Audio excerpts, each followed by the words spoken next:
तो इसमें क्या है देखो, इसका जो बॉन्ड डिसोसिएशन एनर्जी है वो फ्लोरीन की कम क्यों हो जाती है। ठीक है, जो ये फ्लोरीन है इसकी बॉन्ड डिसोसिएशन एनर्जी कम क्यों हो जाती है। तो फ्लोरीन के केस में कम क्यों होता है देखो, क्योंकि होना मैंने अभी आपको बताया, जो बॉन्ड डिसोसिएशन एनर्जी है ना, बॉन्ड को डिसोसिएट करने के जो एनर्जी चाहिए होती है।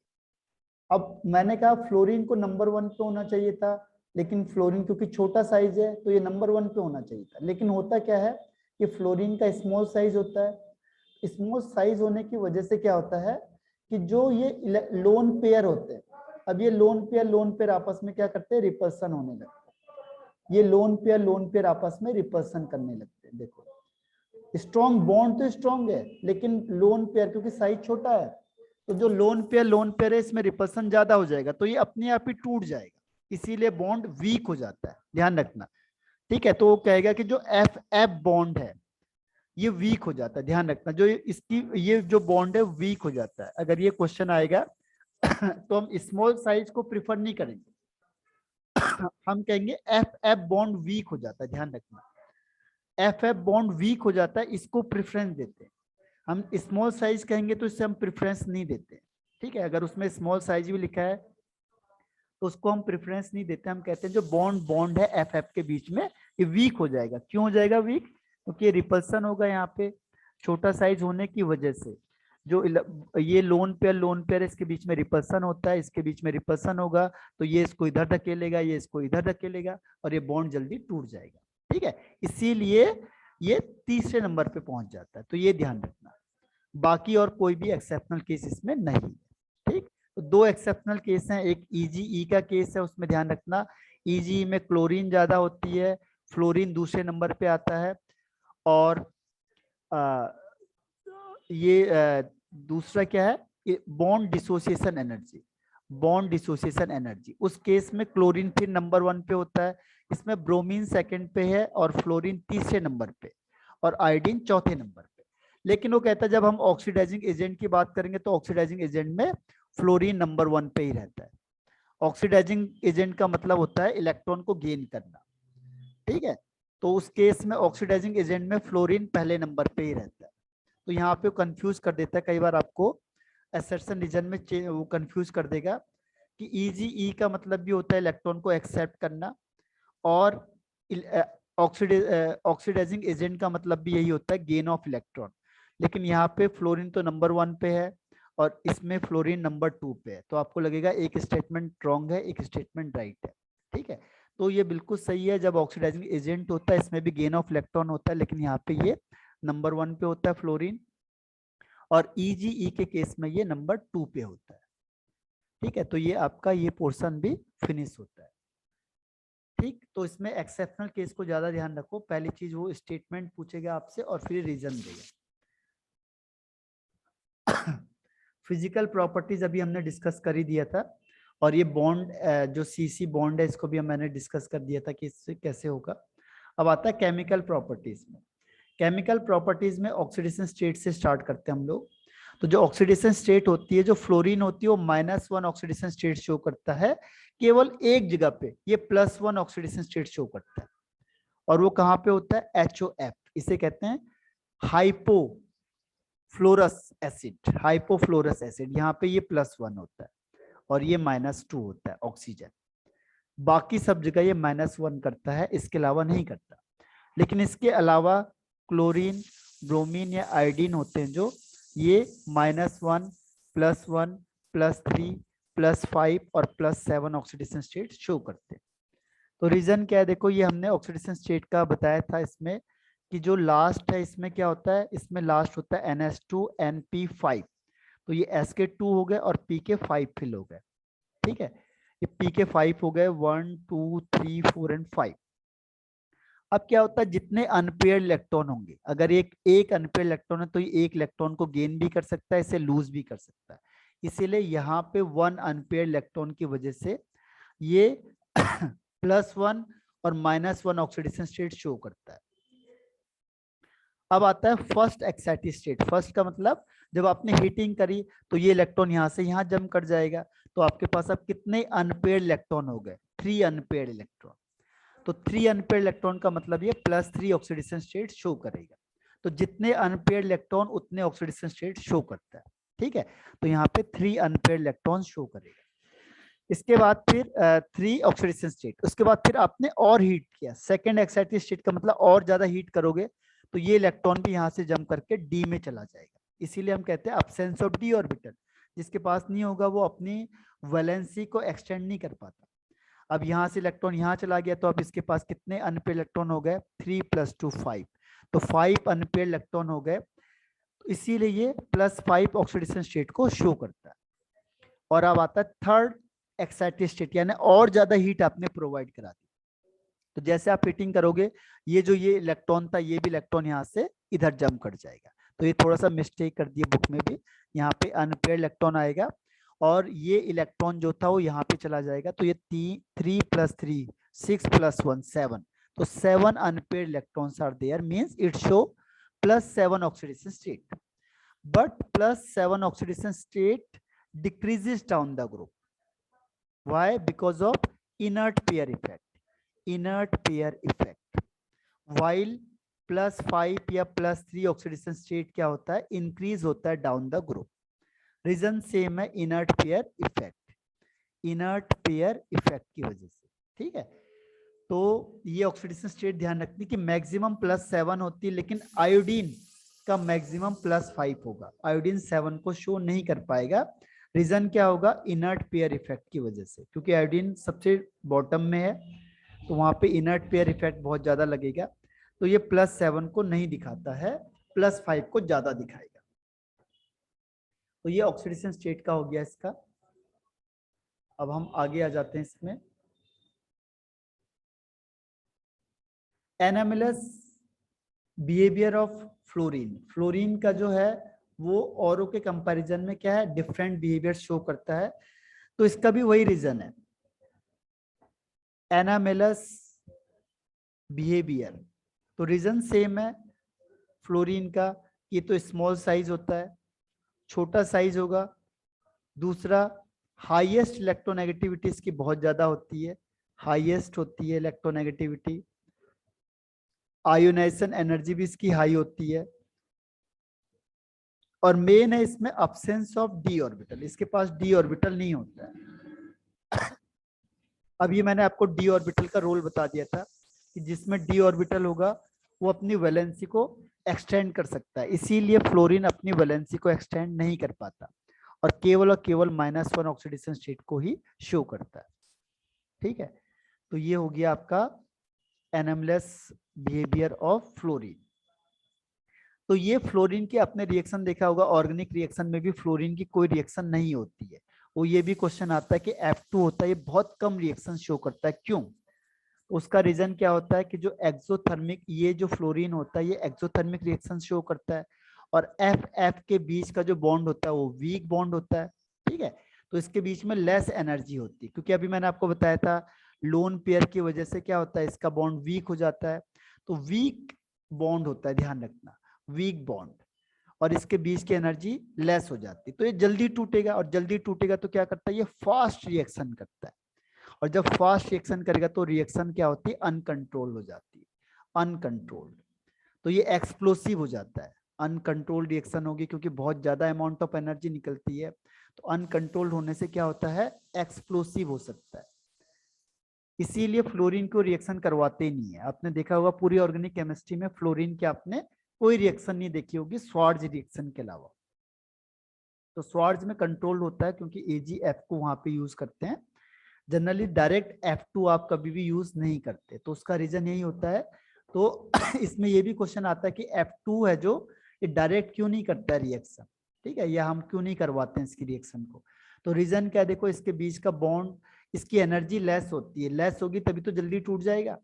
बॉन्ड डिसोसिएशन एनर्जी कम होती है क्योंकि इसके बीच में बॉन्ड वीक होता है और ये जनरली एक्सोथर्मिक रिएक्शन देता है। तो जैसे ये टूटेगा ज्यादा हीट निकलेगी, ज्यादा हीट निकलेगी तो एक्सप्लोसिव हो जाएगा और वो रिएक्शन अनकंट्रोल्ड हो जाएगी, ठीक है। इसीलिए हम फ्लोरीन को यूज नहीं करते। तो आपने देखा होगा ऑर्गेनिक केमिस्ट्री में भी हमने फ्लोरीन का यूज कहीं किया नहीं है, ठीक है। तो रीजन सेम है और क्लियर है इसका रीजन। इसके बाद हम इसके आगे बढ़ जाते हैं। ये टेबल में आ गए। जब ये हाइड्रोजन के साथ रिएक्शन करेगा तो ये बना देता है HF, HCl, HBr और HI। तो जनरली क्या होता है जब आप मेल्टिंग और बॉइलिंग पॉइंट की बात करते हो, तो मेल्टिंग और बॉइलिंग पॉइंट में आपको याद रखना है कि इसमें क्या होता है, हाइड्रोजन बॉन्डिंग होती है। ठीक है, तो हाइड्रोजन बॉन्डिंग अफेक्ट कर देती है जनरली। इनको तो क्लियर है, इन तीनों में तो क्लियर है कि जब आप टॉप टू बॉटम जाओगे तो मेल्टिंग या बॉइलिंग पॉइंट बढ़ेगा, क्योंकि जितना साइज बढ़ेगा उतना मेल्टिंग और बॉइलिंग पॉइंट बढ़ता है। बस कौन चेंज कर देता है, HF चेंज कर देता है, क्योंकि इसके पास होती है हाइड्रोजन बॉन्डिंग। तो जो मेल्टिंग पॉइंट होगा इसमें ये तीसरे सेकंड पे आ जाएगा। देखो सेकंड पे, अब ये आपको याद करना पड़ेगा, क्यों, क्योंकि ये बीच में आ गया। देखो किसमें, मेल्टिंग पॉइंट के सीक्वेंस में, तो ये सेकंड पोजीशन पे आ गया।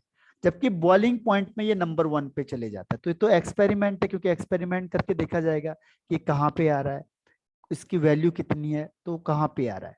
तो ध्यान रखना, जब बॉइलिंग पॉइंट होगा तो HF नंबर 1 पे आ जाएगा, लेकिन जो मेल्टिंग पॉइंट होगा तो HF सेकेंड नंबर पे आ जाता है। बाकी का साइज पे डिपेंड करेगा, बाकी इनमें कोई चेंज नहीं होता, ये तो टॉप टू बॉटम इंक्रीज ही होंगे। लेकिन जो सीक्वेंस को बिगाड़ देता है, कौन बिगाड़ देता है, HF। रीजन क्या है इसका, हाइड्रोजन बॉन्डिंग। हाइड्रोजन बॉन्डिंग केवल 3 ही चीजों के साथ होती है, एक फ्लोरीन, एक ऑक्सीजन और एक नाइट्रोजन। बाकी के साथ हाइड्रोजन बॉन्डिंग 0% होती है, यानी बिल्कुल भी हाइड्रोजन बॉन्डिंग नहीं होती, except these element, phone, fluorine, oxygen and nitrogen. ठीक है, तो इसको याद रखना पड़ेगा आपको अब सीक्वेंस को। अब इसके अलावा जो बॉन्ड लेंथ है, बॉन्ड लेंथ में तो कोई एक्सेप्शनल केस होता नहीं है। जैसे जैसे आप टॉप टू बॉटम जाओगे बॉन्ड लेंथ क्या होगा, सीधी सी बात है, बढ़ेगी। HF, HCl, HBr और HI। तो जैसे जैसे हम टॉप टू बॉटम जाएंगे बॉन्ड लेंथ इंक्रीज होगी। बॉन्ड डिसोसिएशन एनर्जी, जब आप उसे तोड़ोगे तो क्या होगा, तो जो बॉन्ड डिसोसिएशन एनर्जी है वो भी टॉप टू बॉटम डिक्रीज होगी। अब देखो HF की सबसे ज्यादा क्यों हुई, हाइड्रोजन बॉन्डिंग है, तो ये एबनॉर्मली हाई हो जाता है। इसके बाद फिर HCl, HBr और फिर HI, क्योंकि बड़ा साइज होगा तो जल्दी टूट जाएगा, छोटा साइज है टूटेगा नहीं। तो जो बॉन्ड डिसोसिएशन एनर्जी होती है, बॉन्ड डिसोसिएशन एनर्जी वो HF की एबनॉर्मली हाई होती है। ठीक है, अब एसिडिक स्ट्रेंथ आता है। एसिडिक स्ट्रेंथ का मतलब Ka से है, ध्यान रखना, Ka। तो acidic strength top to bottom क्या होगा, इंक्रीज हो जाएगी, क्योंकि हाइड्रोजन किस केस में रिलीज जल्दी होगा, आई के साथ, बड़ा साइज है। लेकिन उसने कह दिया pKa, तो pKa मैंने आपको बोला था ये एसिडिक स्ट्रेंथ का अपोजिट होता है। तो pKa HF का ज्यादा हो जाएगा, फिर HCl का, फिर HBr का और फिर HI का। तो ये pKa वर्ड यूज कर सकता है, तो pKa अपोजिट हो जाएगा Ka का, ये ध्यान रखना है। ठीक है, तो ये टेबल भी आपका फिनिश होता है। तो यहां तक में कोई डाउट बताना मुझे रिप्लाई करके। No sir. ओके, तो अब इसके बाद आता है आपके पास ऑक्सीजन के साथ, oxygen reactivity towards oxygen. Oxygen के साथ क्या होता है, देखो ऑक्सीजन में एक एक्सेप्शनल केस शो करता है, फ्लोरीन। देखो फ्लोरीन ऑक्सीजन के केस में एक बनता है O2F2, तो कई बार वो कहता है इसका नाम बताओ क्या होगा।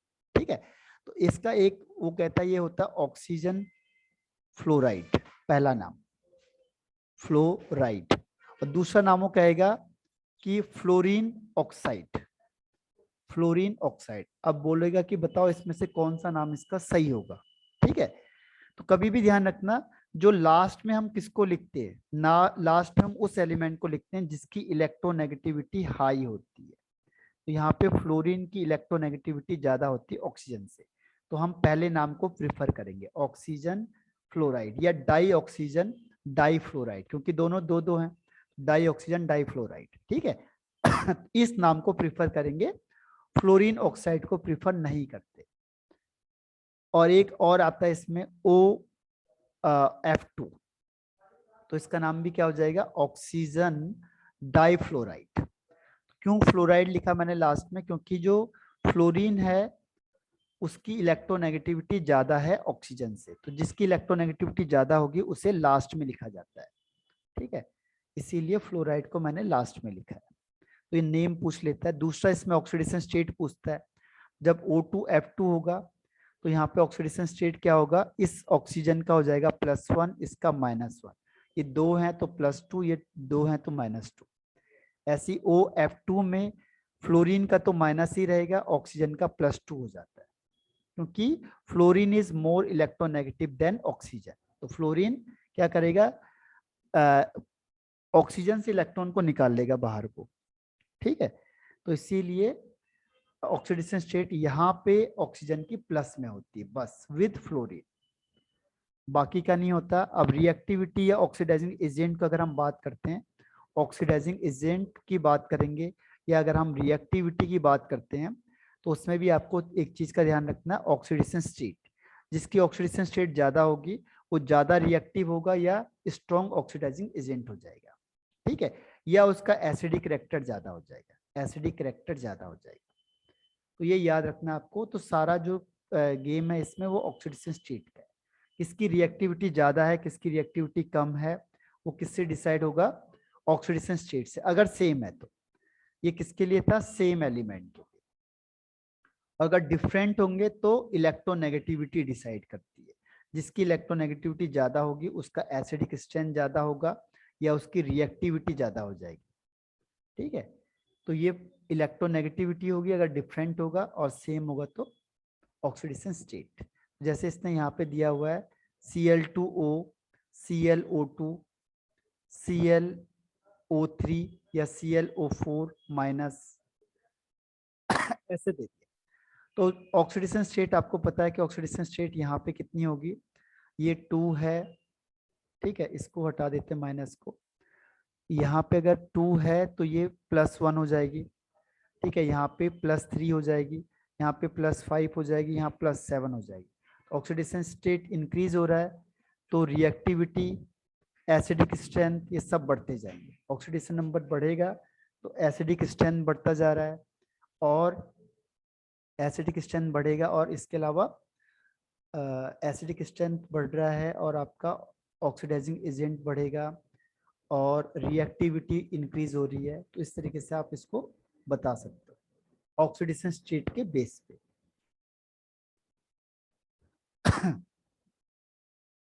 इसके बाद आता है रिएक्टिविटी टुवर्ड्स मेटल। मेटल के साथ, मेटल जैसे Na+Cl2, तो क्या होगा, रिएक्टिविटी में हमें पता है फ्लोरीन सबसे जल्दी रिएक्ट करेगा, फिर क्लोरीन, फिर ब्रोमीन, फिर आयोडीन। छोटा साइज है तो ज्यादा जल्दी फास्ट रिएक्शन हो जाएगी, इसमें कम, इसमें और कम। ये बड़ा साइज है तो इसकी रिएक्टिविटी सबसे कम हो जाएगी। ठीक है, तो ये आपका रिएक्टिविटी टुवर्ड्स मेटल हो गया। तो ये लिखा भी है इसमें, देखो कि जो MF है वो सबसे ज्यादा होगा। आयनिक कैरेक्टर भी बात करेंगे हम, तो NF का सबसे ज्यादा, फिर MCl का, फिर MBr का, और सबसे लास्ट में MI का। ठीक है, तो ये आयनिक कैरेक्टर या रिएक्टिविटी कैरेक्टर ये वाला होगा। अब है रिएक्टिविटी ऑफ हेलोजन्स दूसरे हेलोजन के साथ। तो जब एक हेलोजन दूसरे हेलोजन के साथ कंबाइंड होगा तो ये अलग अलग तरह के कंपाउंड बनाता है। एक ये हो गया, दूसरे में 3 हो सकता है, थर्ड वाले में 5 हो सकता है, और 7 हो सकता है। तो ये अलग अलग टाइप के कंपाउंड फॉर्मेशन करते हैं विथ हेलोजन। इस टाइप के कंपाउंड को हम कहते हैं इंटर हेलोजन कंपाउंड। तो इससे भी क्वेश्चन पूछ लेता है आपसे, पूछे हुए क्वेश्चन है इसमें भी आपको बताऊंगा मैं। तो इंटर हेलोजन कंपाउंड, इसमें ध्यान रखना कि जो ये बड़ा X होता है ये कौन सा होता है, जिसकी इलेक्ट्रोनेगेटिविटी ज्यादा होती है, हाई। दूसरा इसका साइज ज्यादा होता है, लार्ज साइज, उसको हम ये वाला X लेते हैं। और जो ये X डैश है उसे कौन सा लेंगे, जिसकी इलेक्ट्रोनेगेटिविटी कम होगी, लेस, और जिसका साइज भी क्या होगा, स्मॉल साइज हो जाएगा, स्मॉल साइज। उस टाइप के कंपाउंड को हम X बार के फॉर्म में लेते हैं। ठीक है, तो ये आपका इंटर हेलोजन कंपाउंड हो गया। इसमें देखो एक क्वेश्चन पूछा हुआ है इसने कि जो फ्लोरीन होता है वो -1 ऑक्सीडेशन स्टेट शो क्यों करता है, जबकि सारे हैं जो इसके अलावा वो +1 +3 +5 और +7 करते हैं, लेकिन फ्लोरीन केवल -1 करता है, क्यों? तो दो रीजन है, एक तो इसकी इलेक्ट्रोनेगेटिविटी हाईएस्ट होती है, लेकिन इसके अलावा भी एक और रीजन है कि इसके पास अब्सेंस ऑफ डी ऑर्बिटल, इसके पास डी ऑर्बिटल नहीं होता है, ठीक है। तो डी ऑर्बिटल ना होने की वजह से ये अपने ऑक्सीडेशन स्टेट को या वैलेंसी को एक्सटेंड नहीं कर पाता, इसीलिए ये क्या करता है, केवल -1 ऑक्सीडेशन स्टेट ही शो करता है। अब इसके बाद नेक्स्ट आता है इसमें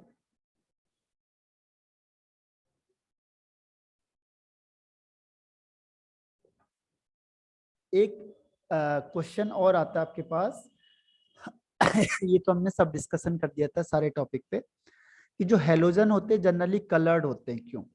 हेलोजन्स आर जनरली कलर्ड, ठीक है, कलर्ड होते हैं, उसका रीजन क्या होता है?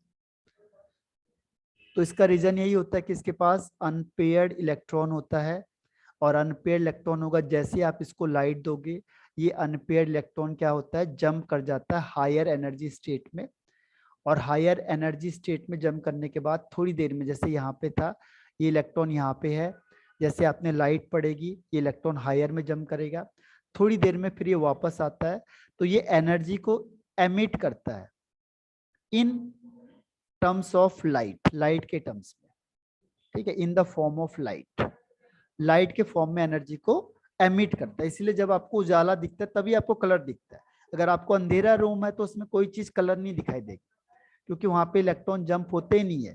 तो जब लाइट पड़ेगी किसी में, इलेक्ट्रॉन जंप होते हैं, थोड़ी देर में वापस आएंगे, तभी आपको कलर दिखाई देगा। आप अगर रूम को पूरा बंद कर दोगे तो आपको कोई भी कलर नहीं दिखाई देगा, ठीक है। और ब्लैक कोई कलर होता नहीं है, ध्यान रखना। ब्लैक को, एक ब्लैक लिख रहा हूं मैं या ब्लैक दिख रहा है आपको, लेकिन ब्लैक को कोई कलर एज्यूम नहीं किया हुआ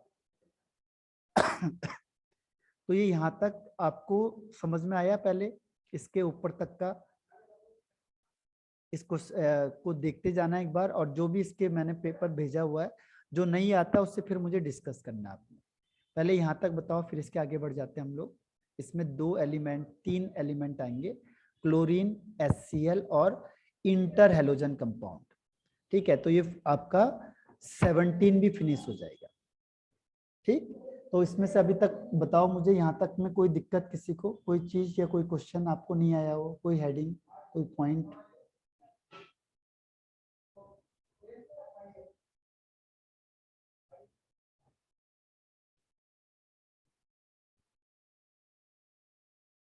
ओके, ठीक है, इसको याद करना है, देखो 10 बार पढ़ लो, मैं आपको सही तरीका यही बताता हूँ, रिपीट करते जाओ, बस ऐसे रिपीट करते जाओ, बार बार आप 2 या 3 टाइम्स रिपीट करोगे, उसको अपने पास भी रिपीट करना है। अब इससे आगे मत पढ़ना, क्योंकि इससे आगे कोई क्वेश्चन बनता नहीं है, ना कभी वो क्वेश्चन आएगा इससे आगे। आपने जितना पढ़ा है बस इसी को आप रिपीट करते हुए चले जाओगे, ठीक है। तो आपके 35 में से 32+ में मार्क्स आए किसी भी हालत, क्योंकि इससे बाहर का कोई क्वेश्चन कभी बन ही नहीं सकता।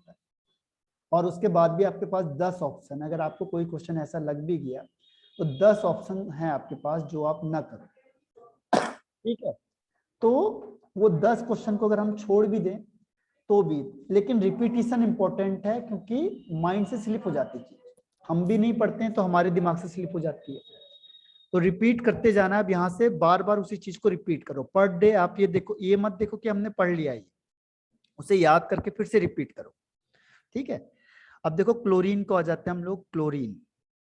तो क्लोरीन को डिस्कवर किया था 1774 में सीले ने तो इसने यही एक्शन किया, MnO2 + HCl, MnO2 और HCl को रिएक्शन करवाई उसने, और यहां से क्लोरीन गैस फॉर्म्ड हो गई, ठीक। इसके बाद 1810 में डेवी था, उसने कहा कि एलिमेंट्री नेचर में रहता है, एलिमेंट्री मतलब सिंगल फॉर्म में क्लोरीन रह सकती है, ठीक है। और जो इसका नाम रखा गया था क्लोरीन, वो क्यों रखा गया, क्योंकि ये ग्रीक वर्ड है कोरोसी, इसका मतलब होता है ग्रीनिश येलो, ग्रीनिश येलो। और जो ये कलर, ये जो गैस होती है, इस गैस का कलर भी यही होता है, ध्यान रखना। जो क्लोरीन गैस होती है, क्लोरीन गैस का कलर क्या होता है? Greenish yellow. अब जो दिखने में ग्रीनिश येलो लग रहा है, और उस समय ग्रीक ही था जो साइंस का मास्टर था। तो जितने भी चीज आपने देखी होगी सारे ग्रीक है, क्योंकि जैसे इस समय अमेरिका है डोमिनेट करता है, तो वो जो चाहे जहां चाहे वो नाम रख सकता है। ऐसे ही उस समय जो साइंस का पीक में था वो ग्रीक था, इसीलिए जो भी चीज आपने देखा वो ग्रीक से लिया है, ग्रीक से आया। तो ग्रीक उस समय क्या था? साइंस का मास्टर था। तो जितने भी इसमें से वर्ड आए हैं सारे ग्रीक वर्ड है। तो ये जो वर्ड आया है कोरोस, ये ग्रीक से आया है, तो इसका मतलब होता है ग्रीनिश येलो। और जो क्लोरीन है इसका कलर भी क्या था? Greenish yellow. तो जो कलर दिख रहा है उसी के नाम से इसका नाम उसने रख दिया क्लोरीन। क्लोरोस से इसका नाम रख दिया क्लोरीन। ठीक है। अब पहला मेथड ऑफ प्रिपरेशन बनता कैसे? तो जैसे उसने बनाया था MnO2 प्लस HCl मिक्स किया था, तो ये MnCl2 बन गया और क्लोरीन गैस यहाँ से रिलीज हो गई। ठीक है, तो ये पहला मेथड हो गया। दूसरा, MnO2 में NaCl मिला दिया, उसने कहा चलो एक काम करते हैं कि HCl को हटा देते हैं, इसके अलावा दूसरा कोई एजेंट को ट्राई करके देखते हैं। तो उसने देखा NaCl और H2SO4 को मिलाया, फिर भी क्लोरीन बन गई। तो ये सेकेंड मेथड है जहां से भी क्लोरीन बन सकती है। और एक और मेथड है इसका लैब मेथड में, KMnO4 में HCl मिला दो। तो KMnO4 में HCl मिलाएंगे तो KCl बनेगा, MnCl2 बनेगा और इसमें भी क्लोरीन फॉर्म्ड होती है। तो तीन मेथड से क्लोरीन बनती है। तो इसमें देखो MnO2, MnO2 और KMnO4 तीन चीज आपको याद रखनी है। यहाँ पे HCl, ये NaCl, H2SO4 और HCl। तो ये थोड़ा याद है क्योंकि जब आपके पास ऑप्शन आएगा तो वहां पे लिखा होगा कि क्लोरीन किससे बनेगी, या स्टार्टिंग में इसने किससे ट्राई किया था, तो MnO2 प्लस HCl से। अब इसका जो मैन्युफैक्चर है वो नाम पूछ लेता है। देखो आपके पास आया था कि मैन्युफैक्चर मतलब लार्ज स्केल में किससे बनता है, तो ये नाम है, ध्यान रखना, डिकेंस प्रोसेस। इसमें उसने क्या किया, HCl में क्लोरीन गैस को पास करी in presence of CuCl2 catalyst, तो यहां से क्लोरीन गैस मिलेगी और वाटर फॉर्म हो जाएगा। ठीक है, तो एक ये है जिससे लार्ज अमाउंट में मिलता है, इसका साइंटिस्ट का नाम है, उसके नाम से इसका नाम रख दिया डिकेंस प्रोसेस।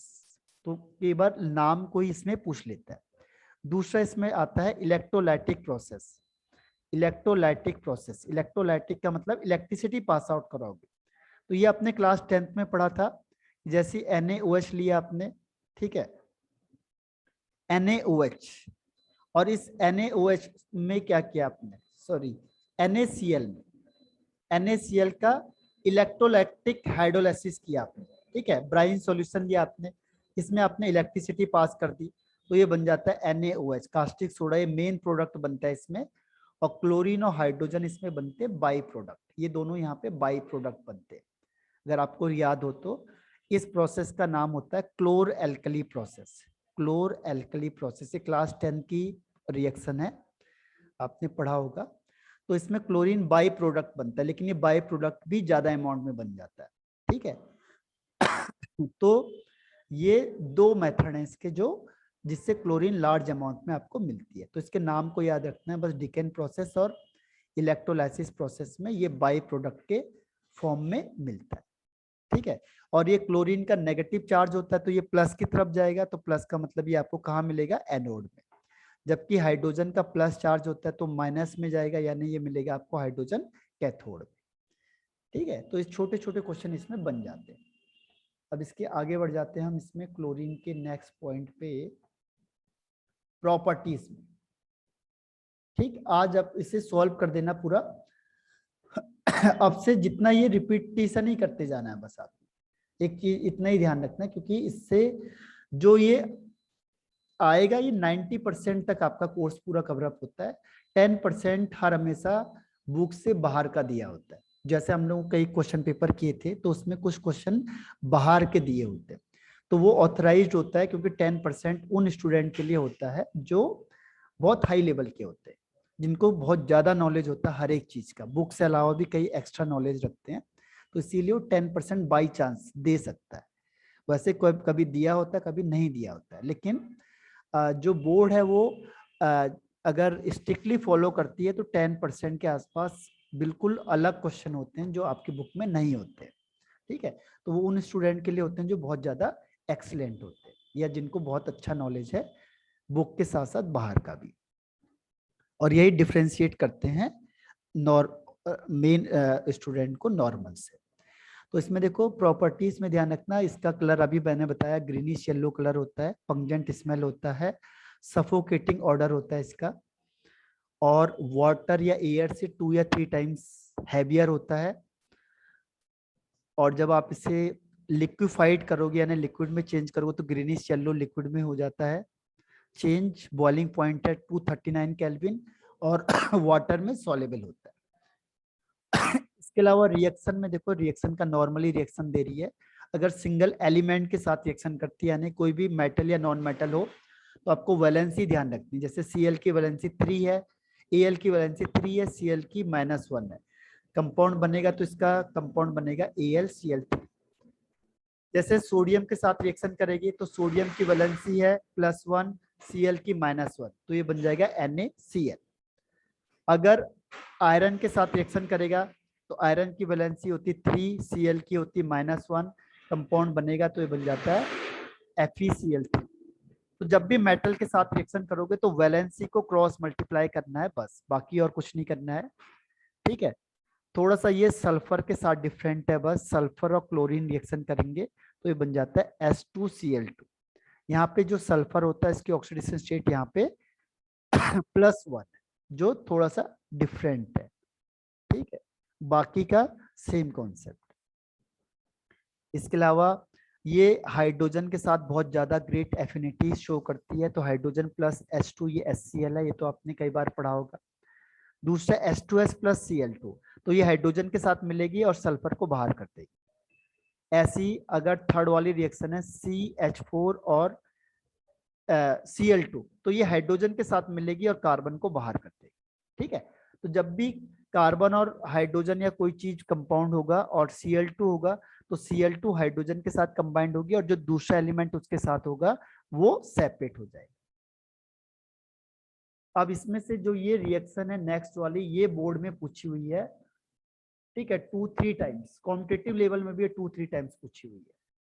इसमें पूछने लायक क्या है ऐसा, तो इसमें ऐसा ये है कि NaOH को यहाँ पे कोल्ड एंड डाइल्यूट फॉर्म में आता है और दूसरा NaOH होता है हॉट एंड कंसंट्रेट में, तो ये कंडीशन देता है बस, इसकी कंडीशन की वजह से क्वेश्चन इंपॉर्टेंट बन जाता है, और ये क्वेश्चन कॉम्पिटिटिव में भी और बोर्ड लेवल में भी कम से कम 2-3 टाइम्स पूछा हुआ है, तो इसे याद कर लेना। देखो कोल्ड एंड डाइल्यूट में NaCl सेम बनता है, डिफरेंट क्या है, कोल्ड एंड डाइल्यूट में बनता है NaOCl, इसका नाम लिख लेता है कई बार ये, तो नाम याद करना आपने, इसका नाम है सोडियम हाइपोक्लोराइड, सोडियम हाइपोक्लोराइड, ध्यान रखना नाम लिख देता है कई बार, वो फॉर्मूला नहीं लिखता है।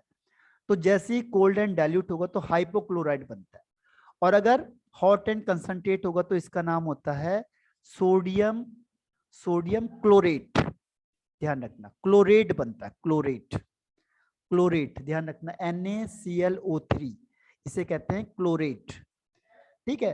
तो ये नाम लिख देता है कई बार, वो फॉर्मूला लिख लेता है, तो ये क्वेश्चन इसमें से आया है और हो सकता है अब की बार भी आ जाइए, तो इसका याद रखना आपने। लिखेगा वो NaOH कोल्ड एंड डाइल्यूट होगा और एक क्लोरीन के साथ रिएक्शन करेगा तो क्या देगा, तो ये देता है आपका हाइपोक्लोराइड देगा कोल्ड और डाइल्यूट में, और हॉट एंड कंसंट्रेट में देता है क्लोरेट, बस ये दोनों सेम है, तो ये भी सेम है, इसमें कोई दिक्कत नहीं है। नेक्स्ट है इसमें अगर स्लैग लाइम के साथ रिएक्शन करता है क्लोरीन तो ये बनता है ब्लीचिंग पाउडर, ये आपने क्लास 10th में भी पढ़ा होगा, जो ब्लीचिंग पाउडर है वो बनता है इसमें स्लैग लाइम और Cl2 गैस पास आउट कराएंगे तो इसीलिए जो ब्लीचिंग पाउडर होता है इसको आप क्या करते हो, वाटर के प्यूरिफाई के लिए हम ब्लीचिंग पाउडर को डाल देते हैं, तो यहाँ से कौन सी गैस निकलती है, क्लोरीन गैस, और ये क्लोरीन गैस जो वाटर में जर्म्स होते हैं उसे किल कर देती है, ठीक है। इसलिए ध्यान रखना क्लोरीन को स्टेलाइजिंग ऑफ वाटर में भी यूज किया जाता है, स्टेलाइज करना यानी जर्म्स को किल करने के लिए क्लोरीन गैस का यूज होता है, ठीक है। तो ये वर्ड आएगा आपके पास स्टेलाइजिंग का, तो क्लोरीन से रिलेटेड है वो। इसके अलावा ये आपने ऑर्गेनिक में रिएक्शन पढ़ी होगी कि जो भी ये है आपका हेलो एल्किन बनाने के लिए Cl2 करेंगे तो ये सब्स्टिट्यूशन रिएक्शन करेगा, CH3Cl बनेगा और HCl बनता है। लेकिन ये रिएक्शन को हम ज्यादा सही नहीं मानते। This is not a perfect reaction to form halo alkane. Why? क्योंकि ये बनाता है मिक्सचर ऑफ कंपाउंड, ये बहुत सारे मिक्सचर बना देता है। जैसे ये बनेगा पहले बनेगा CH3Cl, फिर ये दोबारा Cl2 के साथ रिएक्शन करता है, फिर ये बना देता है CH2Cl2, फिर ये Cl2 तो है इसमें, ये बन जाता है CHCl3, फिर Cl2 से रिएक्शन करता है तो बन जाता है CCl4। तो आपको मिक्सचर ऑफ कंपाउंड मिलते हैं, इसीलिए इस रिएक्शन को हम कभी भी प्रिफर नहीं करते इन प्रेजेंस ऑफ लाइट, ध्यान रखना। तो कहेगा कि कौन इस रिएक्शन को हम प्रिफर क्यों नहीं करेंगे, क्योंकि इसमें बहुत सारे मिक्सचर ऑफ कंपाउंड बन जाते हैं। हमें चाहिए एक चीज और हमें मिक्सचर ऑफ कंपाउंड मिल गए, इसीलिए इस रिएक्शन को हम ऑर्गेनिक में प्रिफर नहीं करते। ठीक है, इसके अलावा एक और आता है इसमें, ब्लीचिंग एक्शन ऑफ क्लोरीन। ये परमानेंट इफेक्ट शो करता है ब्लीचिंग एक्शन का। क्यों? ये ब्लीचिंग एक्शन वाला क्वेश्चन भी इसमें पूछा है, बाकी रिएक्शंस कम आती हैं, लेकिन एक बार देख लेना। ब्लीचिंग एक्शन का मतलब ये होता है कलर को कलरलेस में चेंज कर देना। तो क्लोरीन जब वाटर के साथ रिएक्शन करता है तो बना देता है HCl+O2O।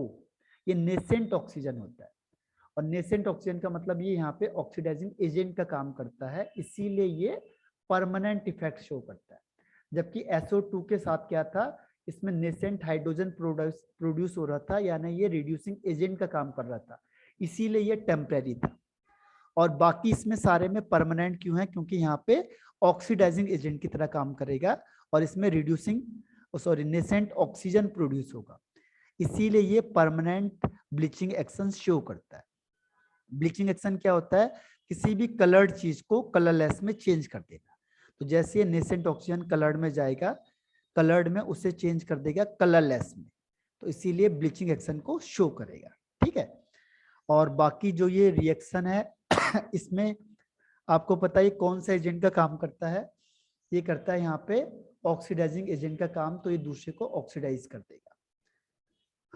ये सबको ऑक्सीडाइज कर देगा क्योंकि पावरफुल ऑक्सीडाइजिंग एजेंट है और पावरफुल ब्लीचिंग एजेंट का काम करता है। ठीक है, तो यहां तक आपका क्लोरीन वाला भी कंप्लीट होता है। तो अभी ये फिर टाइम खत्म हो गया इसमें मेरे ख्याल से। तो आपको जो क्वेश्चन मैंने दिया हुआ है इसी को सॉल्व करना है। ठीक है, और अब इसमें HCl और इसके कुछ कंपाउंड बचे हुए हैं बस। तो एक लास्ट ऑप्शन इसमें बचा हुआ है जो हम लोग कल करेंगे। ठीक है, और बाकी इसमें कोई भी डाउट है तो मुझे पूछो उससे दोबारा, और क्वेश्चन आंसर रिपीट, अब रिवीजन स्टार्ट कर दो बस, आगे मत पढ़ना, अब इसके एक्स्ट्रा कुछ नहीं है ज्यादा। ठीक है, तो ठीक है, आज के लिए इतना बहुत है। Bye bye and have a Thank you, nice sir.